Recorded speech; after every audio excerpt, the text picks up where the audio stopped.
How to activate your Atome physical card. Open the Atome app on your smartphone and sign in using your registered account details. Go to the card section in the app where your Atome card information is displayed. Find the option that allows you to activate your physical card in the card menu.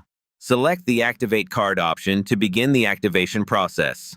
Confirm in the app that you have already received your physical card.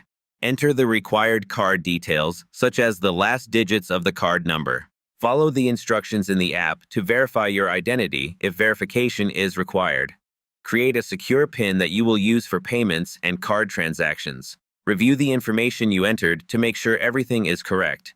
Submit the activation request through the app to continue the process. Wait a short moment while the app processes your activation request. Check the confirmation message in the app showing that your physical card is now activated and ready to use. Thank you for watching.